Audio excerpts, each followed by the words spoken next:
Hello दोस्तों, कैसे हैं सब। स्वागत है सभी का एक और नई वीडियो के साथ। मैं हूँ गरिमा सिंह और आप देख रहे हैं गरिमा सिंह यूट्यूब चैनल। मैं लेसन प्लान बनाई हुई हूँ। मैंने बहुत सारे लेसन प्लान अपलोड भी किया है। मैंने आज बनाया है कक्षा 6 हिंदी विषय का, जो बीएड के लिए और बीटीसी और डीएलएड के लिए है। टॉपिक है कौन बनेगा निगंथऊ राजा। सबसे पहले पाठ्य योजना नंबर डालेंगे, फिर विद्यालय का नाम, आपका जहाँ पे प्रशिक्षण कार्य होगा, दिनांक जिस डेट पे आपका प्रशिक्षण कार्य होगा, कक्षा 6 की है, सेक्शन आप लिख सकते हैं, विषय हिंदी, चक्र मतलब पीरियड और अवधि कितने टाइम की होगी, कौन बनेगा निगंथऊ राजा हमारा टॉपिक है। प्रकरण सामान्य उद्देश्य में पहला उद्देश्य है छात्र में कल्पना एवं तर्क शक्ति का विकास करना। दूसरा है छात्रों में वर्णों शब्दों तथा वाक्यों के उच्चारण में शुद्धता उत्पन्न करना। तीसरा है छात्रों के विचारों शब्दों रूढ़ोक्तियों लोकोक्तियों मुहावरों एवं सूक्तियों के कोष का क्रमशः विस्तार करना। चौथा है छात्रों के चिंतन में क्रमशः क्रमबद्धता स्पष्टता एवं संगतता उत्पन्न करना। पांचवा है वाक्यों में प्रयुक्त शब्द रूपों की शुद्धता और अशुद्धता को जांचने हेतु स्तरोचित योग्यता उत्पन्न करना। छठवां नंबर है छात्रों की सुंदर और मौलिक गद्यात्मक उदाहरणों की संकलन की प्रेरणा देना।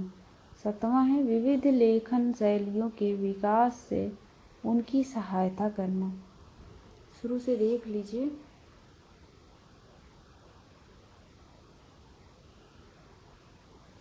नेक्स्ट पॉइंट नेक्स्ट पेज पे है।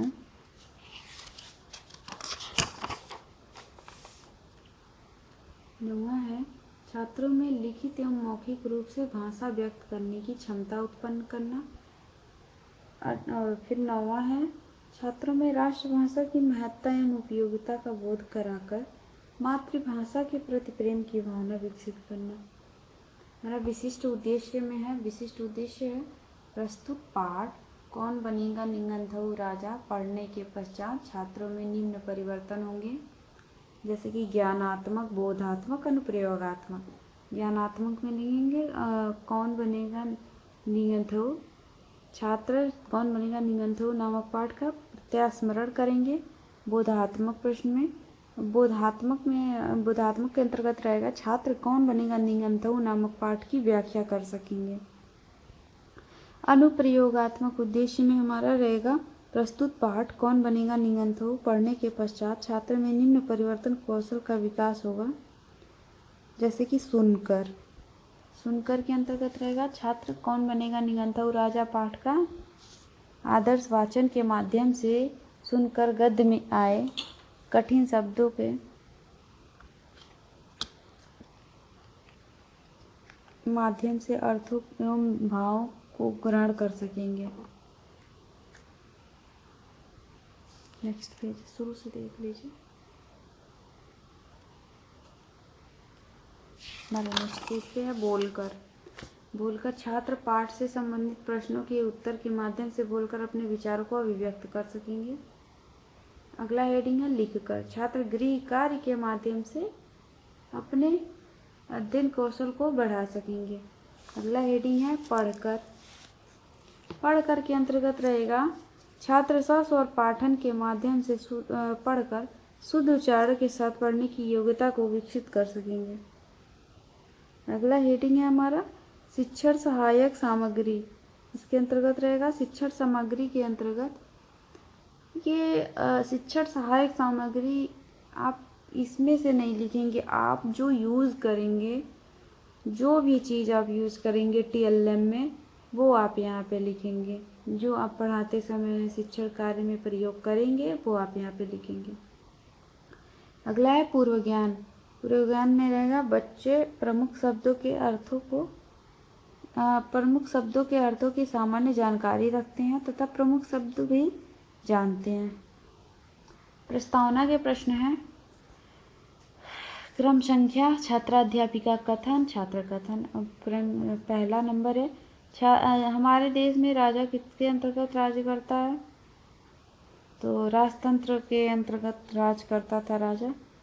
दूसरा है राजतंत्र में राजा का चुनाव कैसे किया जाता है था, राजतंत्र का में राजा का चुनाव राजा का जो बड़ा बेटा रहता था उसे राजा घोषित कर दिया जाता था, ऐसे ही चुनाव किया जाता था।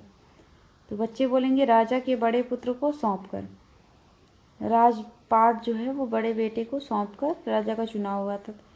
तीसरा प्रश्न है, अपने अध्ययन पुस्तक की कोई ऐसी कहानी बताओ जिसमें राजा का चुनाव उसके कर्मों द्वारा किया गया हो। तो बच्चे बताएंगे कौन बनेगा निगंथऊ राजा, क्योंकि इस स्टोरी में राजा के बड़े पुत्र राजा होंगे ऐसा कुछ नहीं है, उसमें कर्मों के हिसाब से चुना गया है। आप शुरू से देख लीजिए एक बार।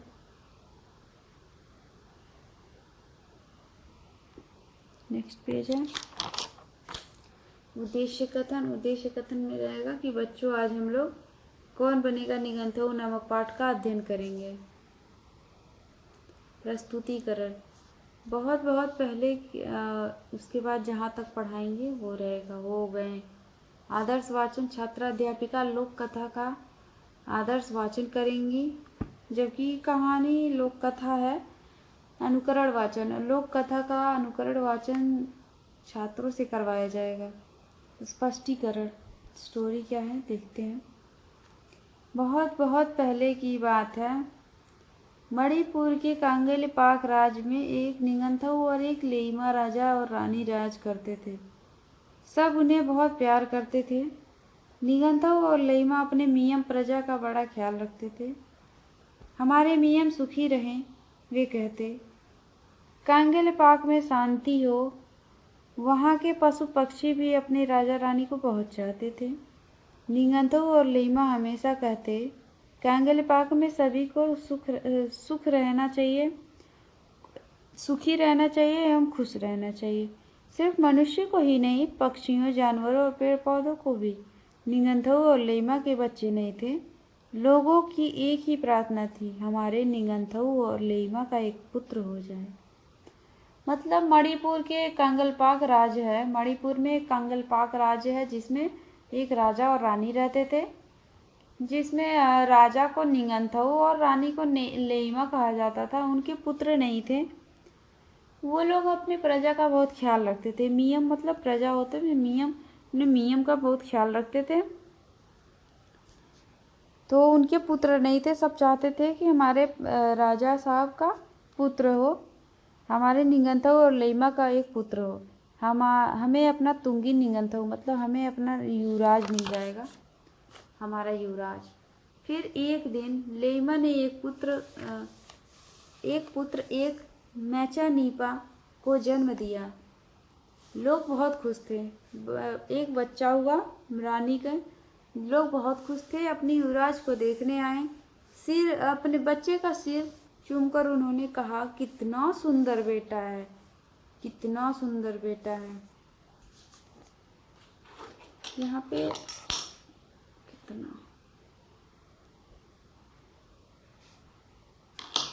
कितना सुंदर बेटा है, कितना सुंदर बेटा है। सबने राज्य में धूम मच गई। लोग ढोल की तार पर नाच उठे, बांसुरी पर मीठी धुनें छेड़ी। उस वक्त उन्हें पता नहीं था कि अगले साल भी उसी तरह जश्न मनाया जाएगा और उसके अगले साल फिर। हाँ, निगंथऊ और लेइमा का एक और बेटा हुआ, फिर एक और। मतलब ये पहला बेटा है जो धूम मची हुई है, बताया जा रहा है इस कहानी में। फिर उन लोगों को ये नहीं पता कि अगले साल फिर ये जश्न मनाया जाएगा, फिर उसके साल एक और। हाँ, कि हमें युवराज मिलेगा। अब उनके प्रिय राजा रानी के 3 बेटे थे, जिनका नाम था साना जाउबा, साना याइमा और साना तोम्बा। 12 साल बाद उनकी एक पुत्री हुई, उसका नाम साना तोम्बी रखा गया। बड़ी प्यारी थी वह, कोमल दिल वाली। सभी उसे बहुत चाहते थे। कई साल बीत गए, बच्चे जवान हुए। एक दिन निगंथऊ ने मंत्रियों को बुलाकर कहा, अब वक्त आ गया है, हमें घोषणा करनी होगी कि कौन तुम्हारा युवराज बनेगा, तुम्हारा तुंगी निगंथऊ। मतलब राजा मंत्रियों से कहते हैं कि हमें अपने राजा को चुनाव करना चाहिए, अब वक्त आ गया है। इतनी जल्दी क्यों? आश्चर्य में सबने पूछा, इतनी जल्दी क्यों? पर जब उन्होंने करीब से निगंथऊ को देखा उन्हें भी लगा कि हाँ वे सचमुच बूढ़े हो गए हैं। मतलब सब उन्हें करीब से देखते हैं और सोचते हैं कि हाँ सचमुच ये बूढ़े हो गए हैं। यह देख कर वे दुखी हो गए। अब अगला है बोधात्मक प्रश्न। बोधात्मक प्रश्न में रहेगा क्रम संख्या, छात्राध्यापिका कथन, छात्र कथन। क्रम संख्या में पहला प्रश्न है मणिपुर के कांगेलेपाक राज्य में कौन रहता था। तो बच्चे बताएंगे मणिपुर के कांगेलेपाक राज्य में एक राजा और एक रानी रहते थे।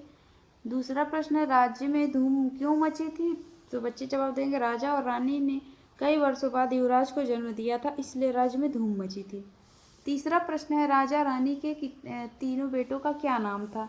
तो साना जाओबा, साना यायमा, साना और साना तोम्बा था। कितने वर्षों के बाद राजा रानी की पुत्री हुई। चौथा प्रश्न है 12 वर्षों के बाद राजा रानी की पुत्री हुई। अगला हेडिंग है मौन वाचन। मौन वाचन के अंतर्गत रहेगा छात्राध्यापिका छात्रों को मौन वाचन करने का आदेश देंगे। और अगला हेडिंग है श्यामपट्ट कार्य। इसके अंतर्गत रहेगा छात्राध्यापिका द्वारा किया गया कठिन निवारण ही श्यामपट्ट कार्य होगा। अर्थात इसमें ऐसे ऐसे वर्ड्स हैं जो बच्चों को समझ में नहीं आएंगे, तो हमें बोर्ड पे श्यामपट्ट पे उस शब्दों को लिखना है। जैसे कि मान लीजिए कांगेलेपाक। कांगेलेपाक क्या है बच्चे शुरू में नहीं जान पाएंगे।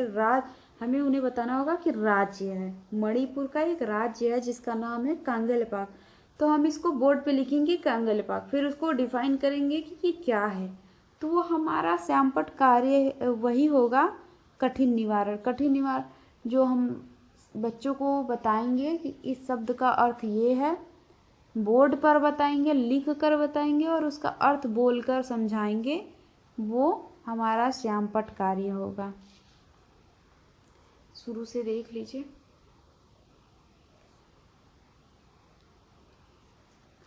नेक्स्ट हेडिंग है पुनरावृत्ति के प्रश्न। पुनरावृत्ति के प्रश्न में पहला प्रश्न है मणिपुर के कांगेलेपाक राज्य में निगंथऊ और लेइमा को क्या कहा जाता था।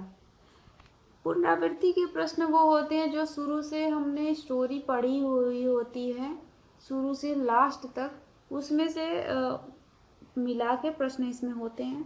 दूसरा प्रश्न है राजा रानी के कितने पुत्र थे। तथा तीसरा प्रश्न है राजा रानी की पुत्री का क्या नाम था। कक्षा निरीक्षण कार्य। कक्षा निरीक्षण कार्य के अंतर्गत रहेगा कक्षा अध्यापिका कक्षा में घूम घूम कर भ्रमण करेंगी तथा उत्तर पुस्तिका का निरीक्षण करेंगे।